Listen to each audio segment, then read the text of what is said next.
अस्सलामुअलैकुम, मेरे चैनल मुर्शद में आप सबको खुशामदीद। सबसे पहले चैनल को सब्सक्राइब कर लीजिए। वीडियो अगर आपको पसंद आती है तो लाइक करना मत भूलिएगा। अच्छा जी, पाकिस्तान स्टॉक मार्केट का आज का दिन जो है काफ़ी बुलिश रहने के बाद, क्योंकि स्टार्ट में तो मार्केट बुलिश ही थी। जो मार्केट ने 1,169,289 का हाई बनाया और लेकिन उसके बाद स्टेबल नहीं रह पाई। अल्टीमेटली स्लाइटली सी नेगेटिव हुई, बहुत ज़्यादा नेगेटिव भी नहीं थी, 0.25% नेगेटिव रही। और जो क्लोजिंग दी वो 1,67,642 पॉइंट्स पे दी। स्टॉक मार्केट के हवाले से फर्दर डिस्कशन करेंगे, लेकिन आज की जो फंडामेंटल लेवल के ऊपर करंट अफेयर्स रहे और जो भी न्यूज़ रही पहले उनके ऊपर बात करते हैं। उसके बाद फिर दोबारा स्टॉक मार्केट की परफॉर्मेंस पे बात करेंगे। अच्छा जी, कुछ दिन पहले आपके इल्म में होगा कि न्यूज़ आई थी कि आईएमएफ ने पाकिस्तान के करप्शन के हवाले से कुछ अपने जो खदशात हैं वो ज़ाहिर किए हैं। तो उस हवाले से मोहम्मद औरंगज़ेब साहब का कहना है, जो पाकिस्तान के फाइनेंस मिनिस्टर हैं, उनका कहना है कि जी आईएमएफ ने जो अपने इश्यूज़ पाकिस्तान के अंदर जो करप्शन के हवाले से रेज़ किए हैं उसके ऊपर वर्किंग चल रही है और आईएमएफ को उसके हवाले से कोशिश करेंगे कि उनके जो खदशात हैं उसको दूर किया जाए। ऑब्वियसली इस मंथ के अंदर आईएमएफ की तरफ से जो पाकिस्तान को 1.2 बिलियन मिलना है वो भी एक्सपेक्टेड है कि 15 दिसंबर तक, 15 या 16 दिसंबर तक पाकिस्तान को मिल जाएंगे। तो ऑब्वियसली उसके लिए पाकिस्तान के जो फाइनेंस मिनिस्टर हैं वो अपनी एफ़र्ट भी करेंगे और ऑब्वियसली ये चीज़ भी कंफर्म है कि जी पाकिस्तान को वो पैसे तो मिल ही जाएंगे। लेकिन जब इस तरह की कंडीशंस लगती हैं तो ऑब्वियसली ये चीज़ों को सॉल्व करना थोड़ा सा टफ़ हो जाता है। अच्छा जी, इन्फ्लेशन के हवाले से नवंबर्स का जो डाटा है वो रिलीज़ किया गया है पाकिस्तान ब्यूरो ऑफ स्टैटिक्स के मुताबिक, जिसके मुताबिक नवंबर में 6.1% का जो इन्फ्लेशन है उसके अंदर इजाफा हुआ है। अच्छा, अगर इसको हम मंथ ऑन मंथ बेसिस पे कंपेयर करें तो जो सीपीआई में इंक्रीज़ आया है वो 0.4% का इजाफा हुआ है नवंबर में, और अगर इसको कंपेयर करें 1.8% का इजाफा हुआ है पिछले मंथ की निस्बत। और इसी तरह 2024 के का जो अगर उसका कंपैरिजन किया जाए तो 0.5% का इंक्रीज़ आया है। अच्छा, इसमें एक और चीज़ है जो काबिल गौर है कि अगर एयर ऑन एयर बेसिस से कंपेयर करें, जिसका मतलब ये है कि 2024 नवंबर में और 2025 नवंबर का डिफरेंस क्या था, तो पिछले साल की निस्बत 6.1% का इजाफा हुआ है।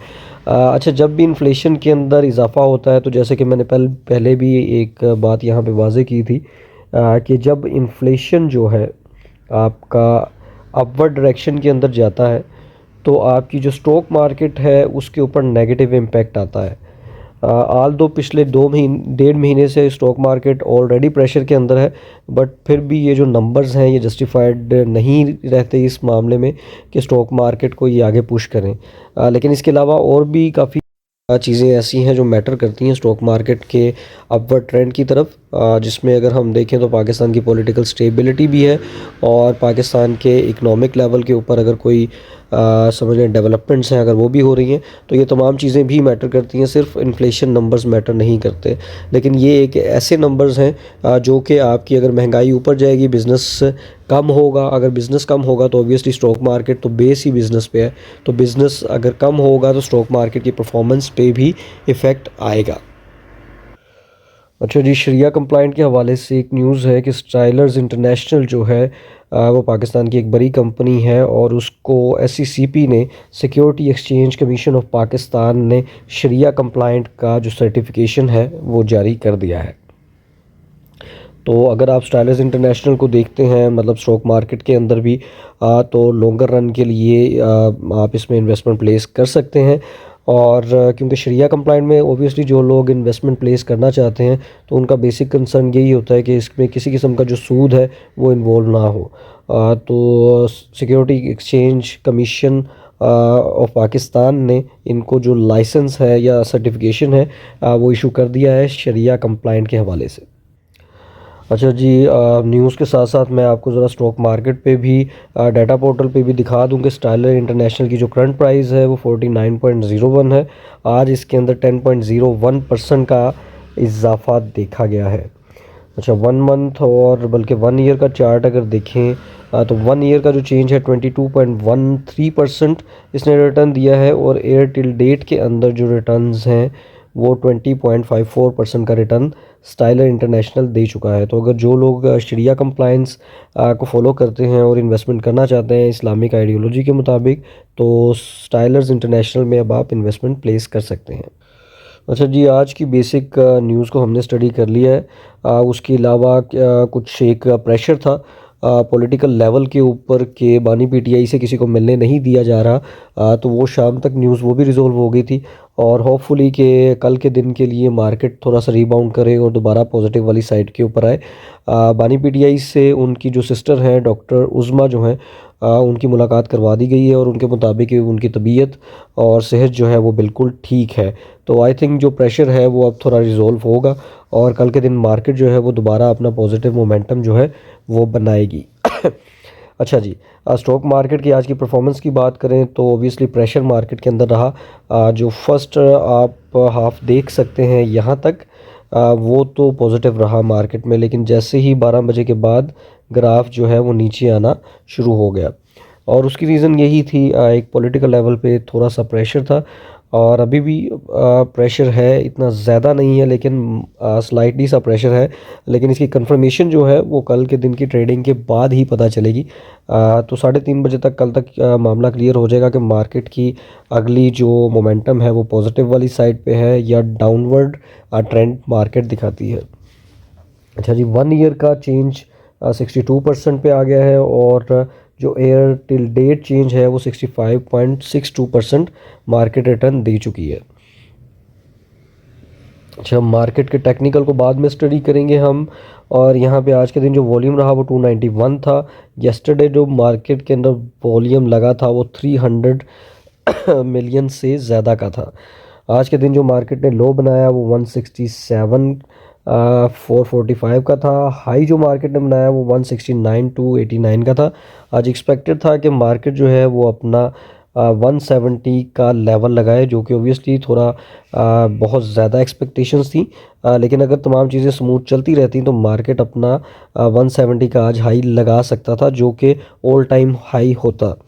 अब कल की सिचुएशन के बाद कुछ चीज़ें क्लियर होंगी कि मार्केट की अगली स्ट्रेटजी क्या हो सकती है और किस लेवल पे मार्केट आगे मूव ऑन कर सकती है। अच्छा जी, यहाँ से थोड़ा सा पेज को स्क्रॉल डाउन करते हैं। मार्केट के टॉप परफॉर्मर्स की बात करें तो WTL पहले नंबर पे रहा। आप सब जानते हैं कि मैं WTL के बारे में काफ़ी ज़्यादा बुलिश हूँ। लॉन्गर रन के अंदर WTL को काफ़ी ज़्यादा मैं समझता हूँ कि एक अच्छी इन्वेस्टमेंट हो सकती है। देखें, बिटकॉइन एक दुनिया के सामने एक बहुत बड़ी एग्जांपल है, ठीक है, जो 0.00 समथिंग पे हुआ करता था और वहाँ से मूव करता हुआ ये इस टाइम पे आई थिंक आज की जो लेवल्स हैं वो 88K पे ट्रेड कर रहा है। स्लाइटली नीचे या ऊपर हो सकता है इसका लेवल। तो आपके पाकिस्तान के अंदर भी ऐसी चीज़ें हैं, ऐसे शेयर्स हैं जो बहुत लो लेवल के ऊपर हैं, जिनके ऊपर जाने के चांसेस हैं। तो अगर जैसे WTL का शेयर है बहुत सालों से टॉप 10 के अंदर, टॉप 20 या टॉप 30 डेली ट्रेडिंग चार्ट्स के अंदर आपको मिलता है कि उसके अंदर मौजूद है ये, तो लॉन्गर रन के अंदर इससे एक्सपेक्टेशंस की जा सकती हैं कि ये 50 या 100 को टच कर सकता है। मेरी पर्सनल ऑब्जर्वेशन तो यही कहती है कि WTL की लॉन्ग और फ्यूचर जो है वो काफ़ी ब्राइट है। अच्छा, उसके बाद देखते हैं कि इलेक्ट्रिक दूसरे नंबर पर रहा और के इलेक्ट्रिक भी, जैसा कि आपसे मैं हमेशा इसके बारे में डिस्कस करता हूँ कि लॉन्गर रन के लिए एक बड़ी अच्छी इन्वेस्टमेंट है और छोटा शेयर है, 5 रुपये का शेयर है और ये 2 रुपये से 5 रुपये के दरमियान इसकी बाइंग बहुत ज़्यादा समझ लें कि ज़रूर बनती है। इसको ख़रीदना चाहिए 2 से 5 रुपये की ब्रैकेट के दरमियान। लेकिन कोई भी शेयर बाय करने से पहले आपने उसके फंडामेंटल और टेक्निकल को ज़रूर स्टडी करना है। सिर्फ मेरे कहने पे बाय नहीं करना, अपनी भी स्टडी करें ताकि आपके भी नॉलेज में इजाफ़ा हो। अच्छा जी, तीसरे नंबर पर फर्स्ट नेशनल इक्विटी लिमिटेड है। ये काफ़ी दिनों से अपवर्ड और डाउनवर्ड ट्रेंड के अंदर मूव कर रहा है, कभी 10 रुपये ऊपर डाल देता है, कभी 10 रुपये नीचे। तो ये थोड़ा सा प्रेफरेबल नहीं है, मेरी ज़ाती राय है। आप अपनी स्टडी के मुताबिक इसके अंदर इन्वेस्टमेंट प्लेस करना चाहें तो कर सकते हैं। पिछले तकरीबन कुछ दिनों से टॉप 10 और 20 के अंदर फॉल कर रहा है ये। फिर उसके बाद PIBTL है जिसमें 33 मिलियन का वॉल्यूम रहा, और ये भी तकरीबन आप समझ लें एक लॉन्ग रन की एंटिटी है। लेकिन इसके अंदर भी जो लो है, समझ लें इसको ओपन करके, बल्कि मैं आपको थोड़ा सा बता दूं, सॉरी,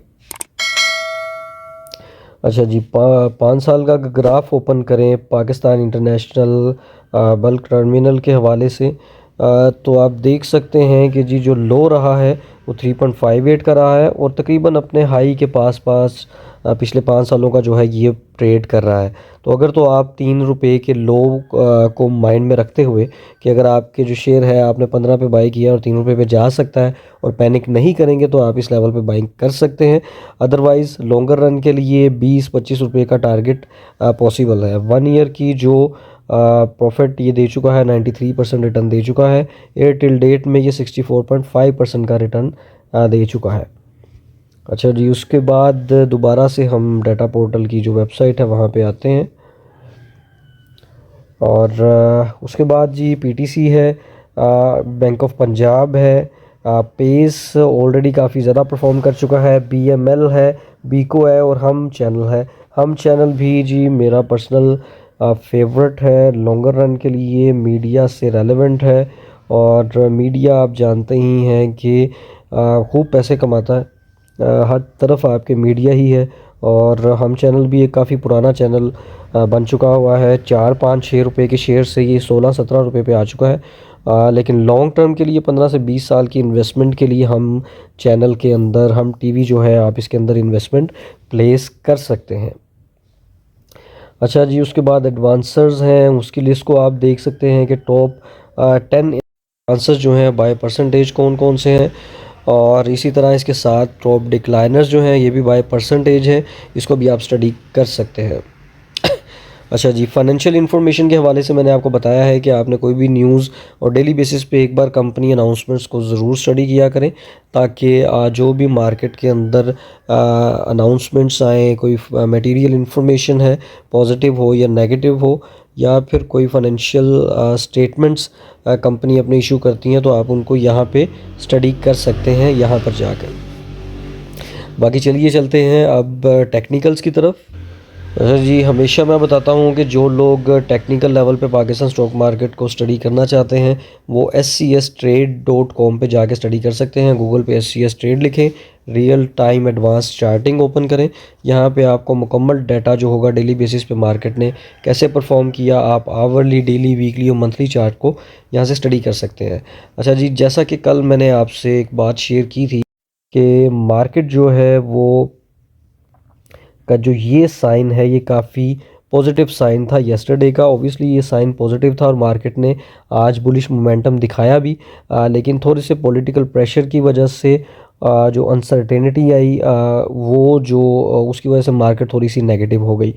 लेकिन जैसे कि मैंने आपको बताया कि बानी PTI से उनकी सिस्टर की मुलाकात करवा दी गई है, तो होपफुली कि कल के दिन के अंदर रिकवरी भी आएगी और मार्केट दोबारा से पॉजिटिव साइड पे जाएगी भी। अच्छा, अभी तक हम अपने पुराने वाले लेवल्स को ही स्टडी करते हैं,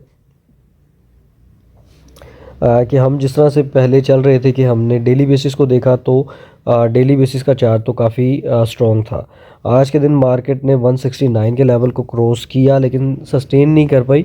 इवन 160 के लेवल को भी मार्केट ने ब्रेक कर दिया जो कि आप समझ लें कि थोड़ा से नेगेटिव ट्रेंड को दिखाता है। अगर सिर्फ हम आज के साइन को देखें जो आज मार्केट ने अपना बनाया है, तो उसके मुताबिक तो जो मार्केट है वो समझ लें कि नेगेटिव ट्रेंड दिखा रही है। सॉरी, अच्छा जी, आज के साइन के बारे में मैं बता रहा था आपको कि आज का अगर साइन देखें तो ये किसी भी जो लोग स्टडी करते हैं स्टॉक मार्केट के टेक्निकल्स को, तो बता सकते हैं कि आज का जो साइन था वो क्लियरली दिखा रहा है कि मार्केट का ट्रेंड कल के दिन नेगेटिव होने वाला है। लेकिन यहाँ से मैं होपफुल इसलिए हूँ कि फंडामेंटल थोड़ा सा चेंज हुआ है पॉलिटिकल लेवल के ऊपर, तो वो भी कल तक क्लैरिटी आ जाएगी। कल उम्मीद है कि थोड़ी बहुत मार्केट अगर नीचे जाती है तो रिकवर करके दोबारा से पॉजिटिव साइड पे आती है, और अगर तो ऐसा होता है तो फिर हमारे 170 का जो लेवल है वो बहुत ज़्यादा उसमें कंफर्मेशन आ जाएगी कि वो आने वाले दिनों में मार्केट क्रॉस कर जाएगी, और हो सकता है कि बाय फ्राइडे मार्केट जो है अपना न्यू हाई लगाए। और मैं तो बुलिश हूँ उस लिहाज से, लेकिन ओबियसली मार्केट के जो फंडामेंटल्स हैं वो डेली बेसिस पे चेंज होते हैं, बल्कि आवरली बेसिस पे कोई भी ऐसी न्यूज़ आए तो पूरे के पूरे मार्केट के जो ग्राफ हैं उनको चेंज कर देती है। अच्छा, यहीं से अब अगर हम वीकली चार्ट की बात करें तो पिछले वीक का जो चार्ट था वो भी पॉजिटिव लेवल के ऊपर बंद हुआ था, जो कि एक इंडिकेशन दे रहा था कि मार्केट जो है वो पॉजिटिव ही इस वीक के अंदर भी पॉजिटिव बंद होगी। अभी तक मार्केट का जो साइन है वो पॉजिटिव ही है पिछले वीक के मुताबिक, लेकिन इस वीक के अंदर काफ़ी चीज़ें डेवलपमेंट्स जो होती हैं उनके मुताबिक ही चीज़ें वैसे चलेंगी। अच्छा, यहाँ से अब हम मंथली चार्ट अगर ओपन करें तो पिछले जो मंथ की क्लोजिंग आई है वो काफ़ी ज़्यादा पॉजिटिव साइन को दिखा रही है। एक सिंपल सी अंडरस्टैंडिंग के लिए थोड़ा सा इसमें मैं आपको बता देता हूँ। सिर्फ अंडरस्टैंडिंग के लिए अगर देखें तो ये एक मार्केट के अंदर प्रेशर आया ये अक्टूबर के महीने में, उसके बाद नवंबर के महीने में मार्केट नीचे जाके दोबारा ऊपर गई। अब ये जो साइन अपवर्ड लेवल के ऊपर बना है ये मार्केट के पॉजिटिव मोमेंटम को दिखाता है। अब ये नया मंथ स्टार्ट हुआ है, हो सकता है थोड़ा प्रेशर रहे, लेकिन अगर मार्केट 165 से नीचे नहीं जाती तो इसका मतलब ये है कि मार्केट अपना 170 और 175 का हाई लगा सकती है। लेकिन क्योंकि मंथ का स्टार्ट है, थोड़ा बहुत प्रेशर अगर आता भी है तो कोई इतनी बड़ी बात नहीं है। मार्केट के जो मंथली चार्ट है वो काफ़ी ज़्यादा बुलिश है और उम्मीद है कि मार्केट इस मंथ के अंदर अपने न्यू हाई जो है वो बनाएगी। मेरी पर्सनल ऑब्जर्वेशन ये कहती है कि हम 180 के टू 200 के मार्केट के लेवल्स को इस महीने में by the end of the month हम इसको एक्सपीरियंस करने वाले हैं। अच्छा जी, ये बेसिक टेक्निकल था। अब चलते हैं जी पाकिस्तान की म्यूचुअल फंड की इंडस्ट्री में, उधर देखते हैं कि जी स्टॉक मार्केट के जो बेस फंड्स हैं उन्होंने आज कैसा परफॉर्म किया और उनकी क्या सिचुएशन रही। अच्छा जी, म्यूचुअल फंड के हवाले से जब भी मैं बताता हूँ सबको तो मुफाप एक वेबसाइट है mutual fund association of Pakistan के नाम से। तो अगर किसी ने स्टडी करना है स्टॉक मार्केट को, स्टॉक मार्केट बेस्ड जो फंड्स हैं उनको, तो वो यहाँ से स्टडी कर सकता है। आपने गूगल पे लिखना है मुफाप फंड परफॉर्मेंस और यहाँ पे आपने पहली ऑप्शन पे ही क्लिक करना है तो एक वेबसाइट ओपन हो जाएगी जहाँ पे कंप्लीट डाटा है पाकिस्तान के जितने भी सेक्टर्स बेस्ड फंड्स हैं या मनी मार्केट या इनकम या कोई भी पेंशन के हवाले से या फिर स्टॉक फंड्स हैं, वो तमाम यहाँ पे डाटा डेली बेसिस पे अपडेट हो जाता है। और लेफ़्ट साइड पे कैटेगरी है, राइट साइड पे सेक्टर है। तो अगर आपने स्टडी करना है तो कोशिश करें कि कैटेगरी वाइज स्टडी कर लें, आपके लिए ज़्यादा इजी और कन्वीनियंट होगा। शरिया कंप्लाइंट इक्विटी को हम डेली बेसिस पे देखते हैं, तो आज भी उसी को देखेंगे और देखेंगे कि आज किस फ़ंड में ज़्यादा नेगेटिविटी आई और कौन सा फ़ंड जो था कंपैरेटिवली फिर भी स्टेबल रहा। अच्छा जी, ABL में 0.43% नेगेटिव रहा, AKD 0.57, अल अमीन इस्लामिक एनर्जी फंड कल जितना पॉजिटिव था उसी हिसाब से थोड़ी नेगेटिविटी आई है बहुत ज़्यादा तो नहीं, लेकिन 1.19% नेगेटिव रहा। अल अमीन शरिया स्टॉक फंड जो है 0.32% नेगेटिव रहा। इसी तरह अल हबीब इस्लामिक स्टॉक फंड 0.5% नेगेटिव रहा। अल मीज़ान म्यूचुअल फंड जो है 0.41% नेगेटिव। और इसी तरह बाकियों को भी देखें तो बाकी फ़ंड भी थोड़े बहुत नेगेटिव रहे हैं। अच्छा, अलहमरा अपॉर्चुनिटी फ़ंड जो है वो नेगेटिव नहीं रहा बल्कि 0.002% पे क्लोज़ हुआ है। अच्छा जी, उसके बाद एटलस इस्लामिक स्टॉक फंड भी 0.42% नेगेटिव, AWT इस्लामिक भी 0.37%, 0.57% फैसल का रहा और HBL का इस्लामिक 0.47 और 0.81 रहा। JS का 0.53, लकी का जो फ़ंड है वो 0.50 नेगेटिव रहा। मीज़ान का एनर्जी फ़ंड 0.7%, 0.97% नेगेटिव रहा और इसी तरह मीज़ान का इस्लामिक फ़ंड जो है 0.38% नेगेटिव रहा। NBP का एनर्जी फ़ंड 1.2% नेगेटिव रहा। तो आज का जो सबसे ज़्यादा नेगेटिव फ़ंड रहा आई थिंक वो NBP का इस्लामिक एनर्जी फ़ंड है और दूसरे नंबर पे 1.19 के साथ अल अमीन का इस्लामिक एनर्जी फ़ंड जो था वो थोड़ा नेगेटिव रहा है, मतलब ज़्यादा उसने नेगेटिव परफॉर्म किया है। मार्केट की सिचुएशन आज जैसे मैंने आपके साथ डिस्कस की है, बहुत ज़्यादा पैनिक में नहीं है, क्योंकि काफ़ी चीज़ें ऐसी हैं जो हो चुकी हैं। एक दो नोटिफिकेशन के हवाले से न्यूज़, आई डोंट थिंक कि वो इतनी पैनिक वाली न्यूज़ है। वो मुझे उम्मीद है कि वो notification as soon as possible जो है वो भी आ जाएगा। उसके बाद आप मार्केट का देखेंगे कि 175, 180 और 190 के लेवल बहुत इजीली अचीव हो जाएंगे। अच्छा जी, उसके बाद अगर हम देखें तो हम शरिया कंप्लाइंट मनी मार्केट और इनकम मार्केट तकरीबन एक ही चीज़ होती हैं, थोड़ा बहुत डिफरेंस है, लेकिन सिर्फ स्टडी के लिए कि उनके रिटर्न्स कैसे चल रहे हैं उसको भी एक बार देख लेते हैं।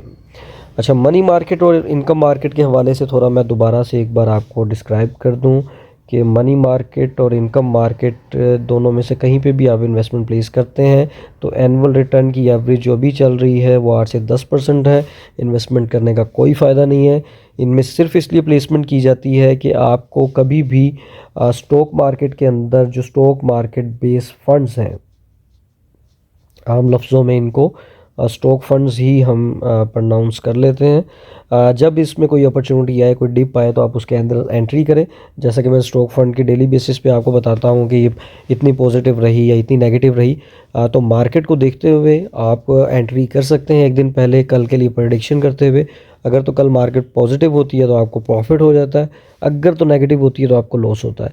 लेकिन ये एंट्रीज़ आपने कोशिश करनी है कि किसी स्टॉक मार्केट के जो स्पेशलिस्ट हैं या एडवाइज़र्स हैं उनके साथ बात करने के बाद आप इस तरह की एंट्री करें। या आप खुद स्टॉक मार्केट को समझते हैं तो वेल एंड गुड, इससे बेहतर चीज़ कोई भी नहीं हो सकती। इसको स्टडी करें और स्टॉक मार्केट के जो म्यूचुअल फंड्स हैं उनसे भी साल की अपनी एवरेज जो है वो बेहतर बनाएं। अच्छा, एक चीज़ एग्जांपल इस तरह दिखा देता हूँ मैं। देखिए, 8 से 10% रिटर्न्स आपको तो मार्केट दे रही है। अब इसको बेहतर आपने किस तरह बनाना है, आपने बनाना है कि जी आपने एंट्री कर ली स्टॉक मार्केट के अंदर, तो वहाँ से अगर आपने 2 से 5% एक्स्ट्रा रिटर्न जनरेट कर लिए तो आपकी एनुअल एवरेज जो है वो अप्रोक्सीमेटली 15%, इसको मिटा देते हैं, दोबारा लिख देता हूँ जी, 15% से 17% एट द मोमेंट आपकी रिटर्न्स चले जाएंगे, जो कि मार्केट के जितने भी म्यूचुअल फंड में लो टू मॉडरेट और मीडियम रिस्क के फंड्स हैं उनको बीट कर जाएगी। तो कोशिश करें कि इस तरह की अपॉर्चुनिटीज़ को अवेल करें और अपने रिटर्न्स बेटर बनाएं। अच्छा जी, आज के देखें तो हमने इसमें एयरटेल रेट रिटर्न्स देखने होते हैं। एबीएल भी 10% दे रहा है जी, एकेडी 8.5% पे है, अल अमीन इस्लामिक फ़ंड जो है 9.84% है और 10% भी है। अल हबीब इस्लामिक फ़ंड 9.94% है। अल फलाह इस्लामिक मनी मार्केट 9.98% है। इसी तरह अलहमरा कैश मैनेजमेंट ऑप्टिमाइज़र जो है वो 9.9% है और दूसरा भी इनका 9.7% है। एटलस का इस्लामिक कैश फंड 10% रिटर्न दे रहा है। कंपैरेटिवली मार्केट्स में अपनी पोजीशन जो है वो स्ट्रॉन्ग कर रहा है एटलस भी। और इसी तरह एटलस का जो इस्लामिक मनी मार्केट फ़ंड है 10.2% रिटर्न दे रहा है। एडब्ल्यूटी इस्लामिक मनी मार्केट जो है 10.1% रिटर्न है। फैसल हलाल आमदनी फ़ंड जो है 8.98% रिटर्न है। Faisal Islamic cash fund 8.94%। HBL का इस्लामिक मनी मार्केट फ़ंड 9.78%। और 10% की ब्रैकेट को देखते हैं कि जी जेएस का जो है वो भी 10% दे रहा है। लेक्सन का अप्रोक्सीमेटली 10% ही समझ लें। और जो lucky Islamic money market fund है, नई कंपनी है लेकिन बेटर परफॉर्म कर रही है कंपनी के पुराने जो फंड्स हैं उनकी निस्बत, 10% अबव रिटर्न दे रहा है। इसी तरह महाना इस्लामिक कैश फंड भी अप्रोक्सीमेटली 10% पे रिटर्न दे रहा है। अच्छा, पिछले एक महीने में थोड़ी सी एवरेज बेहतर हुई है और उसमें जो चीज़ है वो ये है कि कंपनी के जो रिटर्न्स हैं, मतलब देखें 8.5% तक जा चुके थे लेकिन दोबारा से रिबाउंड करके अब 9% से अबव रिटर्न आ रहे हैं। अभी जो है कैश फंड जो है 9.28% है। मिज़ान रोज़ाना आमदनी फ़ंड जो है वो 9.18% है। एनबीपी इस्लामिक फ़ंड जो है वो 10% अबव है। और 10% अबव जी ये है पाक कतर का कैश प्लान। तो ये मार्केट की परफॉर्मेंस एक सिंपल अगर हम देखें तो 8.7% से लेके आज की जो रही है तमाम को अगर हम कैलकुलेट करें तो 8.75 से लेके 10.2% की ब्रैकेट के दरमियान रही है। तो इसमें आप किसी में भी कर लें वो मैटर नहीं करता। बस आपने राइट टाइम पे स्टॉक मार्केट के अंदर कन्वर्जन करनी है और अपने रिटर्न्स जो एनुअलाइज रिटर्न है उसमें आपने कोशिश करनी है कि 5 से 7% का कम से कम इजाफा जो है आप उसके अंदर लेके आएँ। मार्केट अच्छा परफॉर्म करती है तो 20 से 25% रिटर्न भी आप बना सकते हैं, लेकिन कोशिश करें ज़्यादा सिक्योर प्ले करें और ज़्यादा बेहतर रिटर्न्स जनरेट करें। अच्छा जी, क्रिप्टो मार्केट के ऊपर थोड़ी सी बात कर लेते हैं। ज़्यादा डिटेल में तो बात नहीं कर पाऊँगा क्योंकि रात बहुत हो चुकी है, और थोड़ी बेसिक डिस्कशन कर लेते हैं। थोड़ी सी प्रेशर में मार्केट रही है। investing.com से आप इसको स्टडी कर सकते हैं डेली बेसिस के ऊपर।